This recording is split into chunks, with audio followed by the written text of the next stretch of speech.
নির্বাচনের পর আওয়ামী লীগ আরও বেশি বেপরোয়া হয়েছে মির্জা ফখরুল।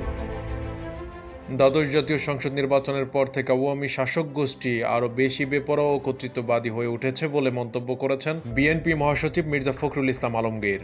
সোমবার ২৬শে ফেব্রুয়ারি দলটির দপ্তর সম্পাদক মোহাম্মদ তাইফুল ইসলাম টিপু স্বাক্ষরিত এক বিবৃতিতে তিনি কথা বলেন।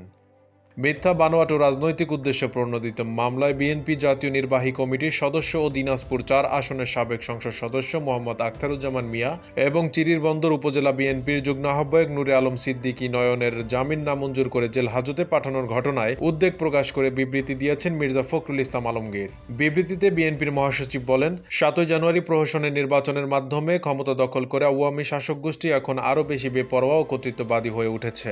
রাষ্ট্র ক্ষমতা টিকিয়ে রাখার জন্য বিএনপি এবং এর অঙ্গ ও সহযোগী সংগঠন সহ গণতন্ত্র মনা বিরোধী দলের নেতাকর্মীদের ওপর নানা কায়দায় দমন পীড়নের মাত্রা বৃদ্ধি করা হয়েছে। তিনি বলেন, মোহাম্মদ আখতারুজ্জামান মিয়া এবং নূরে আলম সিদ্দিকী নয়নের জামিন নামঞ্জুর করে কারাগারে পাঠানোর ঘটনা মাত্রাতিরিক্ত জুলুমেরই ধারাবাহিকতা। বর্তমানে দেশে আইনের শাসন ও সুশাসন নেই বলেই গণতান্ত্রিক সংগ্রামে অংশগ্রহণরত নেতাকর্মীরা ন্যায় বিচার থেকে বঞ্চিত হচ্ছেন। দেশে এক সর্বগ্রাসী অরাজকতা বিদ্যমান রয়েছে। সারা দেশে প্রতিনিয়ত সরকারের মদদে বিরোধী নেতাকর্মীদের জামিন নামঞ্জুরের মাধ্যমে কারান্তরীণ করার ঘটনায় আমি গভীর উদ্বেগ প্রকাশ করছি এবং অবিলম্বে সাবেক সংসদ সদস্য মোহাম্মদ আখতারুজ্জামান মিয়া ও চিরিরবন্দর উপজেলা বিএনপির যুগ্ম আহ্বায়ক নূরে আলম সিদ্দিকী নয়নের বিরুদ্ধে দায়েরকৃত মিথ্যা মামলা প্রত্যাহার সহ তাদের নিঃশর্ত মুক্তির জোর আহ্বান জানাচ্ছি।